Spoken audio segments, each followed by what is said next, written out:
Magandang araw po sa bawat isa. Tayo po ay muling nagbabalik sa pag-aaral po ng salita ng Diyos para po sa ating spiritual message. Sa araw na ito, ang ating pong pagkukunan na teksto ay matatagpuan sa aklat ng Mateo. Mateo chapter 8 verse 25 hanggang 26. Sabi po ng talata, if I may read it to you, Matthew chapter 8, verse 25 and 26. And his disciples came to him and awoke him, saying, Lord, save us, we perish. And he saith unto them, Why are ye fearful, O ye of little faith? Then he arose and rebuked the wind and the sea, and there was a great calm. Tayo muna'y manalangin. Amang banal, dakila sa lahat, muli Panginoon, salamat sa pagkakataon at pribileyo na pinagkaloob niyo po sa amin upang kami po ay patuloy na makapag-aral, makapakinig ng iyong mga salita. Dalangin po namin sa amin pong gagawing pag-aaral, pakikinig ng iyong mga salita. Sawayin po ang kaaway ng walang makapanggulo, kayo lamang ang mapuri, ang pangalan niyo lang ang may taas sa aming kalagitnaan. Bigyan niyo rin po kami ng bukas na puso't kaisipan. Bigyan niyo po kami ng wisdom and understanding upang ang salita mong mapag-aaralan ay hindi po masayang at ito po ay gamitin po namin sa aming pang-araw-araw na pamumuhay. Nawa ang Holy Spirit po ang mag-work in our midst sa mga makakapanood, makakapakinig, Panginoon. Ang banal na Espiritu nawa ang magbukas ng puso't kaisipan ng bawat isa.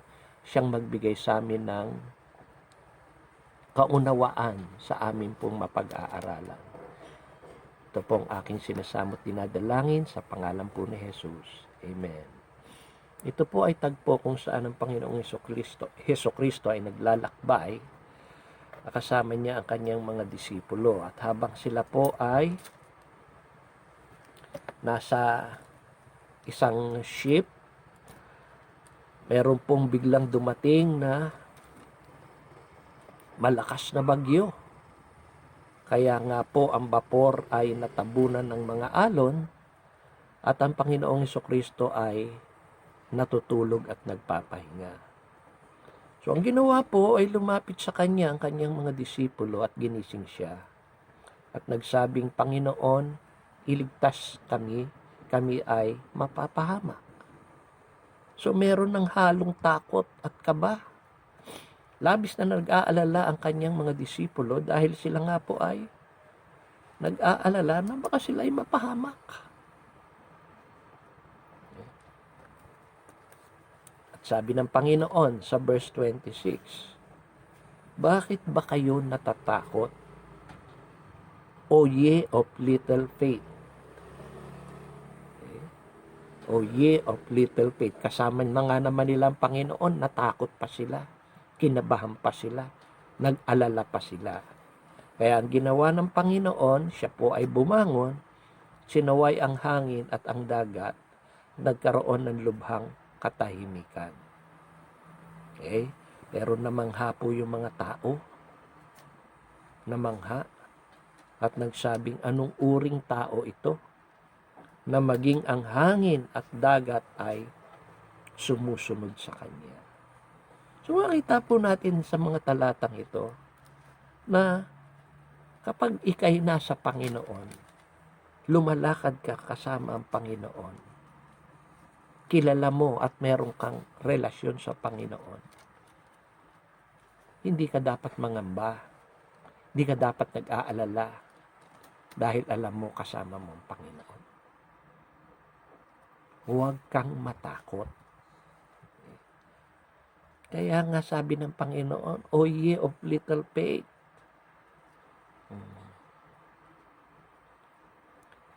Kasama nyo na ako. Alam kong nangyayari kahit ako'y natutulog.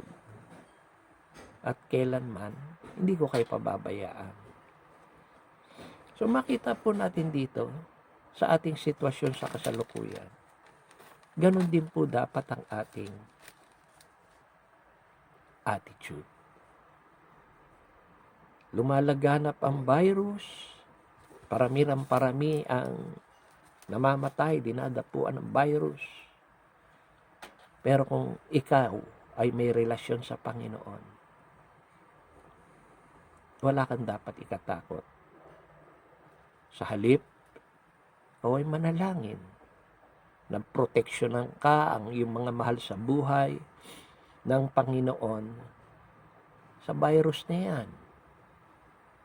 Humiling ka rin sa Kanya na nawa ang provision niya ay magtuloy-tuloy. Kasi kung matatakot ka, may stress ka, magdududa ka, makakaisip ka ng mga bagay na sabihin natin lalong makakagulo at hindi makakatulong. Kung ikaw ay mananalangin, everything will be settled for by the Lord. Alam niyo, ito pong kaganapan sa ating mundo ngayon sa kasalukuyan ay hindi na bago. Sapagkat ito naman po ay nabanggit na dito sa aklat ni Mateo chapter 24. Okay?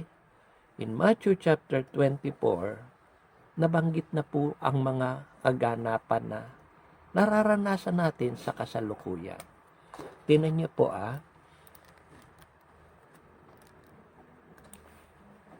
Sabi po ng Matthew chapter 24 verse 3, And as he sat upon the Mount of Olives, the disciple came unto him privately, saying, Tell us, when shall these things be, and what shall be the sign of thy coming, and of the end of the world? Tinanong nila ang Panginoon. At ang kanilang katanungan ay, sabihin sa amin kung kailan mangyayari. At ano ba ang mga tanda sa iyong pagdating at ng katapusan ng sanlibutan? That is the questions raised by his disciple. Sa verse 4, sumagot ang Panginoon. And Jesus answered and said unto them, Take heed that no man deceive you. Okay? Sinabi sa kanila ng Panginoong Jesus, mag-ingat na walang taong makalilinlang sa inyo. Mag-ingat. That is the message of the Lord. Huwag tayo magpapalinlang. Bakit daw? Verse 5, For many shall come in my name, saying, I am Christ, and shall deceive many. Maraming darating na siya daw yung totoo, sila daw yung tama, umanib daw sa kanila, at sila yung magliligtas. Okay? Maraming religion nagkiklaim na if you join their religion, sila yung may kakayahan na ikaw ay iligtas. Okay? Ito pa, verse 6. And ye shall hear of wars, rumors of wars.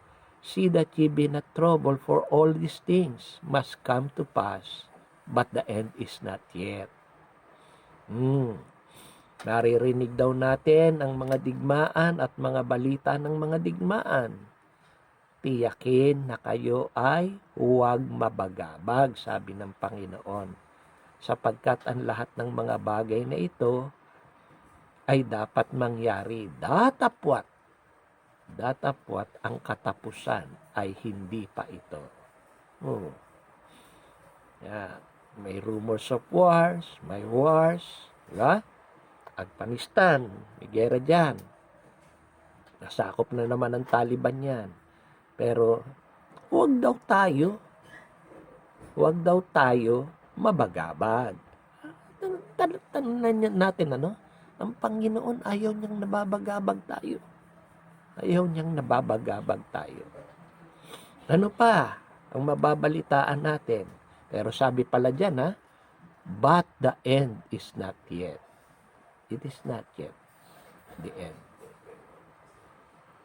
Sabi pa dyan, for nation shall rise against nations, and kingdom against kingdoms, and there shall be famine. Maraming tagutom ngayon. Pestilence. COVID, pestilence yan. Milyon ng na nabibiktima ng COVID. Nadadali ng COVID. At marami na rin ang namamatay dyan. Pestilence yan. Earthquakes in diverse places. Yan. Bansa, mag-aalsa sa bansa, kaharian, laban sa kaharian, magkakaroon ng tagutom, salot, mga lindol, at iba sa iba't ibang dako. Lahat ng ito, verse 8, all these are the beginning of sorrows. Diba? May kalungkutan na tayong nadarama. May kalungkutan tayong madarama. Pero balikan natin yung sinasabi sa verse 6. But the end is not yet.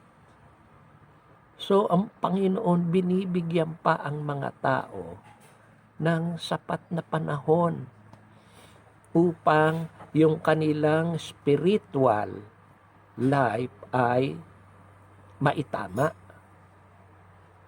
Napakabuti talaga ng Panginoon. Amen? O ano pa? Verse 9. Then shall they deliver you up to the afflicted, and shall kill you, and you shall be hated of all nations for my name's sake.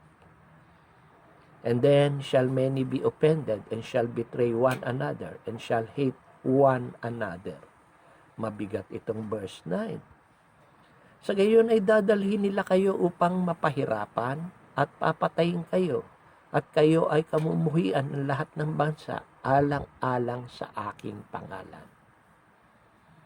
At sa gayon maraming mga matitisod at ipagkakanulo ang isa't isa at kamumuhian at ang isa't isa. At maraming bulaang mga propeta ang lilitaw at manlilinlang ng marami. Ang daming nanlilinlang na nga ngayon eh. Hindi lang yung mga bulaang propeta lumilitaw at nanlilinlang. Napakarami na pong nanlilinlang ngayon. Napakarami na.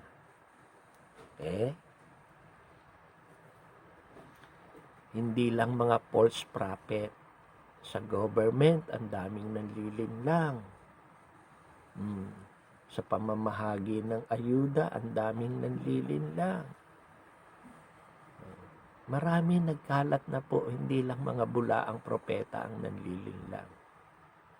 Sinasabi rin ng Bible yan. Pero ang sabi ng verse 12, and because iniquity shall abound, the love of many shall wax cold.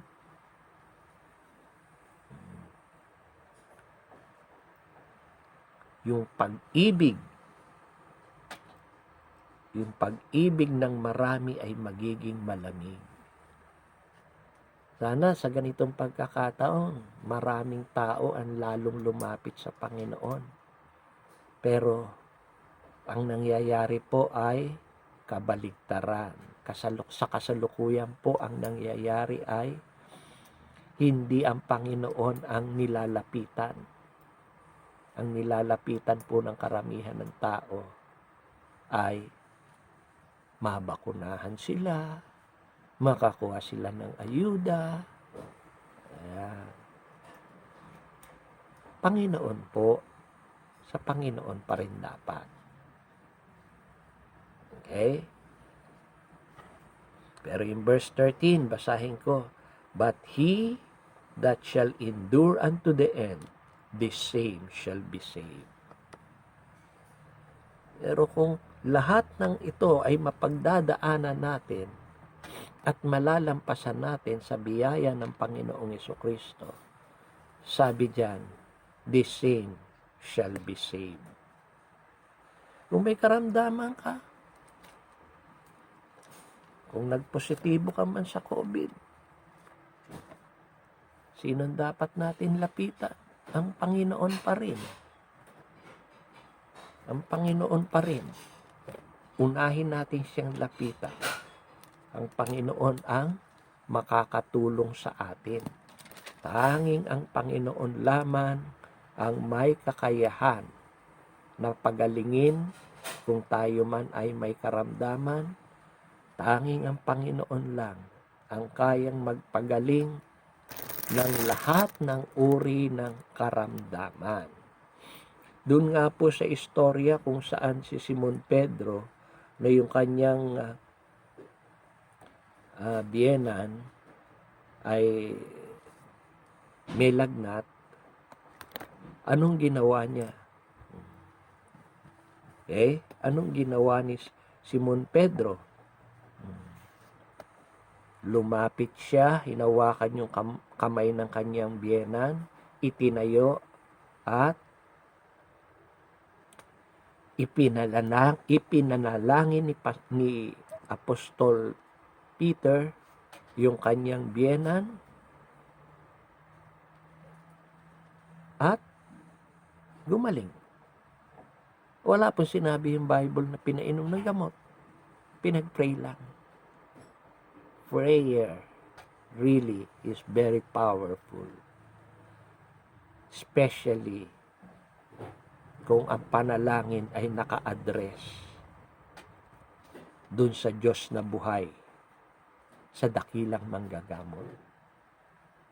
And always end your prayer in the name of Jesus.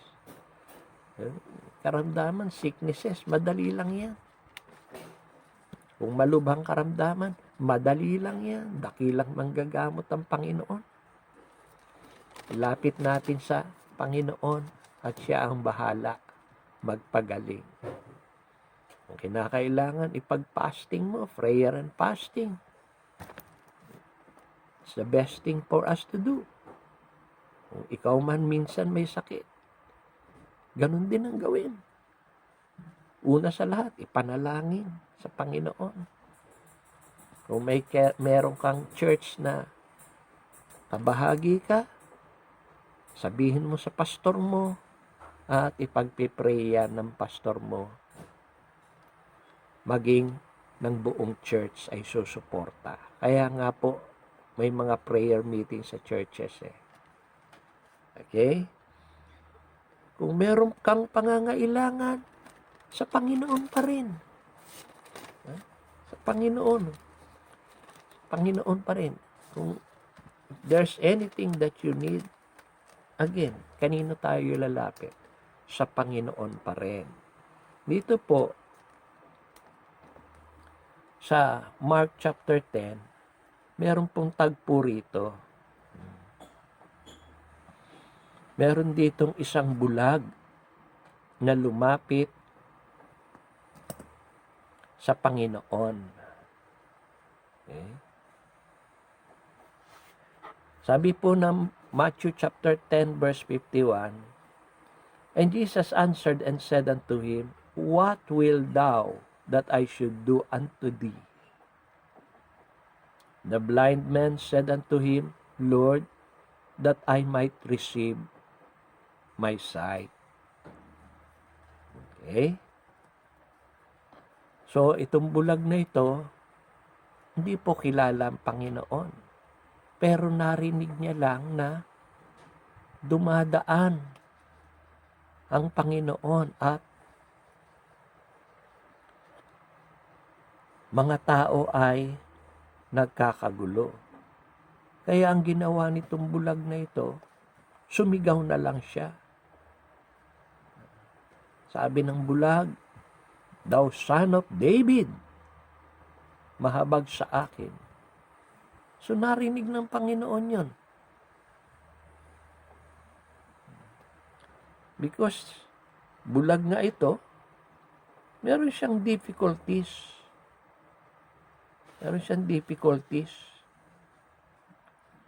Hindi siya makalapit sa Panginoon.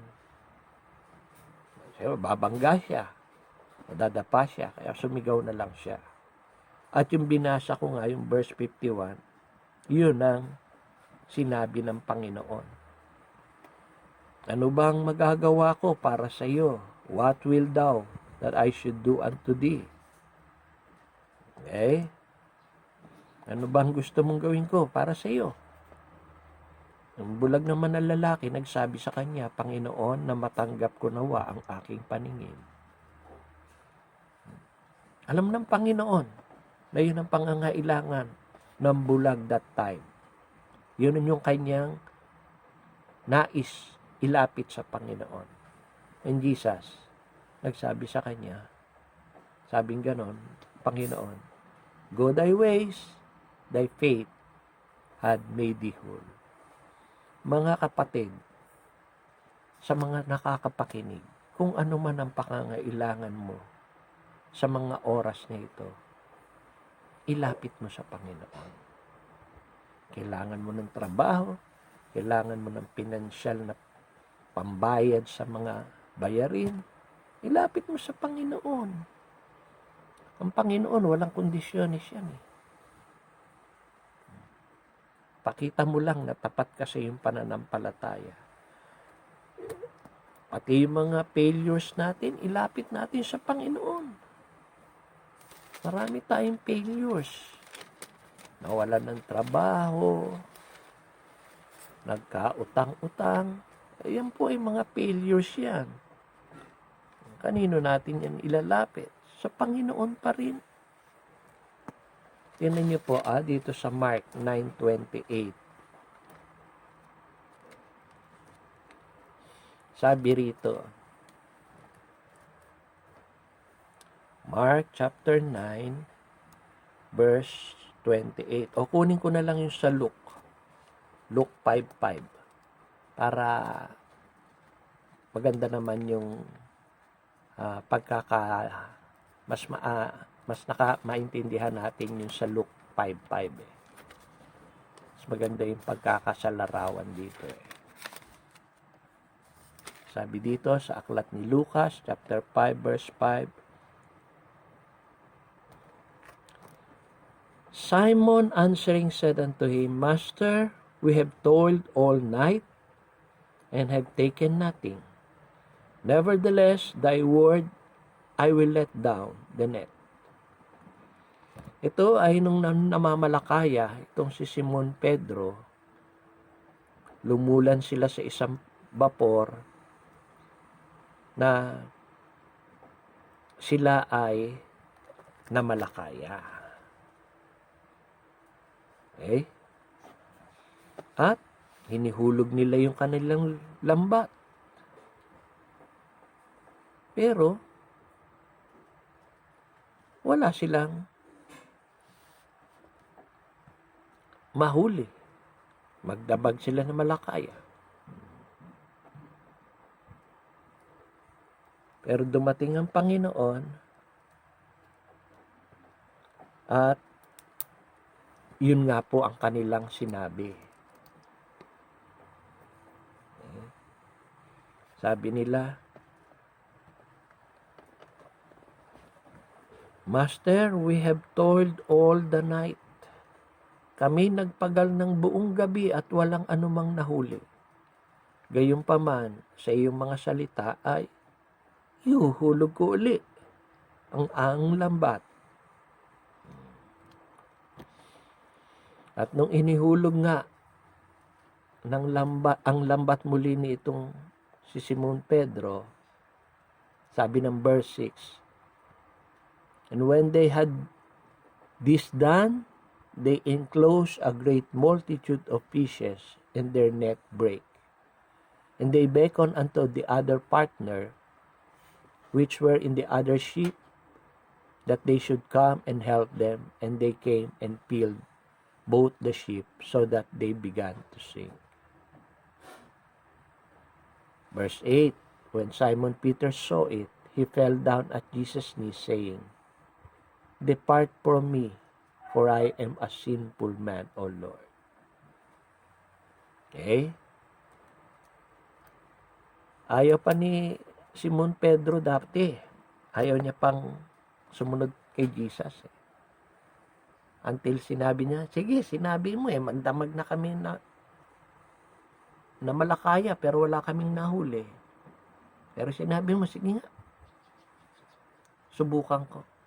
Abay, nung angatin nila yung lambat, nakita nila, halos mawasak yung lambat dahil punong-puno ng huli. At tinawag pa nila yung isang bapor para sila'y tulungan. At yung dalawang bapor, punong-puno ng huli. Anong pinapakita dito? Sa pangangailangan natin sa araw-araw, mga kapatid,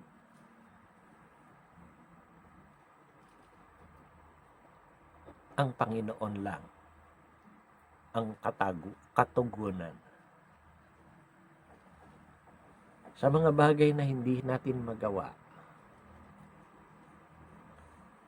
ituturo sa atin ng Panginoon kung paano ito magagawa. Yun ay kung kasali palagi sa ating buhay, sa araw-araw ang Panginoon.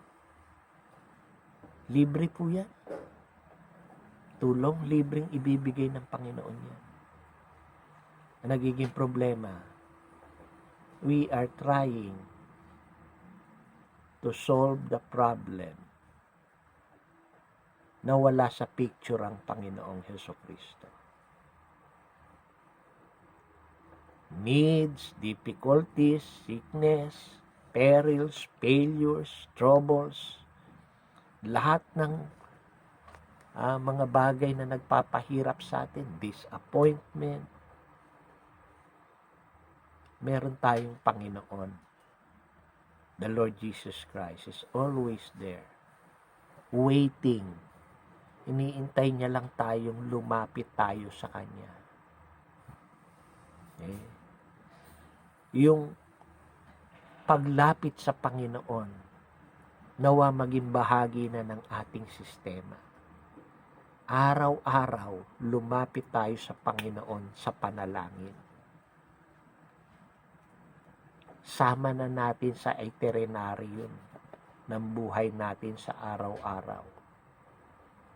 Ilapit natin sa Panginoon yung ating maghapon, yung ating pagtatrabaho. Kung ikay nag-aaral, yung iyong pag-aaral, yung iyong gagawin sa maghapon. Hindi po tayo hihiyain ng Panginoon. Hinihintay niya tayo.